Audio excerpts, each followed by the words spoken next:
Turns out that Hassan Piker is in a little bit of a conundrum. You see, he got suspended. Not for terms of service violations, but for copyright strike. He went to Censor TV, where Atheism is Unstoppable is releasing videos, and he took one of Gavin McInnes's videos and analyzed it on his channel. Now, Gavin McInnes has issued a targeted copyright strike, which issued a ban for Hassan Piker for a couple of days. Now, there are two interesting happenings here. Number one is Hassan Piker and many other people from the BreadTube community saying stuff like, oh, these Nazis, they're for free speech, but they took down my channel. And I'm like, you don't believe in free speech. You can't have principles where only one side believes in those principles and the other side abuses them. I mean, imagine if the Russians who are going into Ukraine would be like, oh, but the Ukrainians want peace. Why do they shoot at us? It's literally the same question. Until everyone gets to the table and agrees, yes, free speech is important, well, people who do not believe into free speech are not going to expect the other side to rush into its defense. No, this is literally two sides of the political aisle on the internet, and whenever a leftist gets banned, you have the serfs and other leftists go like, oh, but where are my free speech warriors? And when a right-winger gets banned, you have the right-wingers getting in. But you're not going to see many people from across the aisle. It's a culture war, as they call it, right? It's not a cultural slaughter.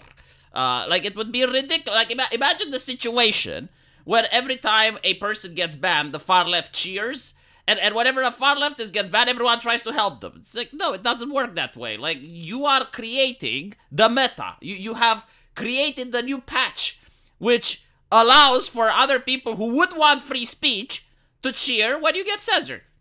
Even though, preferably, in my perfect reality, this wouldn't have happened. Okay? I just wanted to make clear. But in order to reach my perfect reality, we have to join forces. And unfortunately, I don't see that happening when you call people Nazis.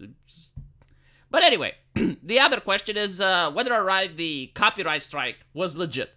Now, nobody knows, because such a case, from what I can tell, has never been taken to court. On one hand, it is transformative material, right? So if Hassan Piker actually added commentary over Gavin McInnes's video, then yes, it is transformative material, especially because nobody who actually wants to watch Gavin McInnes's Censor TV would go on Hassan Piker's podcast in order to watch it, right? Like, it's not even the same target audience. I don't think that Gavin McInnes has lost a single person that would have otherwise watched his stuff due to Hassan Piker. If anything, there is the possibility that he may have gotten like one person, you know, like someone who was watching Hassan Piker's stream was like, oh, well, this guy is kind of hilarious. Let's see what other takes he has. Because the argument here is that in order to view Censor TV, you have to pay for it. So you now have something which costs money in order to see. It's not like a YouTube video or a Twitch video where you can access for free. No, it actually costs money in order to see it. So, like, because it's behind the paywall, Gavin McInnes makes the argument that you should not be able to take his stuff and post it elsewhere. This has never been taken in front of a judge before, right? So I genuinely do not know. It would probably spin on the part of fair use for the reason that I mentioned previously, right? It's like, it's a completely different audience. It is transformative content, but I don't think Hassan Piker is going to sue. You're going to see Hassan Piker grumble a little bit. All the leftist commentators are going to remember about free speech for the second time this year.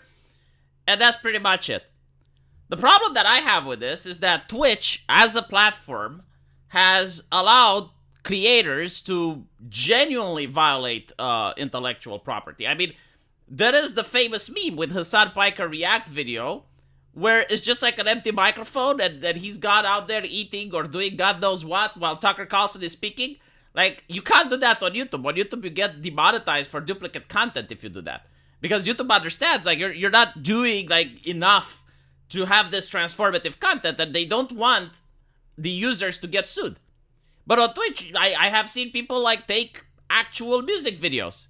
And, you know, sometimes even do karaoke, or sometimes just play the music video, which is copyrighted content, And the way it works on Twitch is like, unless you get the company coming in and banning you, well, probably fine. Or if a moderator catches you doing it, right? But other than that, they don't have like the filter like YouTube does. With YouTube, if I post here music, even if it would be a remix, if it's like more than 6 seconds, the entire video gets taken down, right? Because I do view it in a way that YouTube is trying to protect its users from this type of shit. But who knows? Let me know what you guys think. And as usual, I will see you in the comment section. Take care.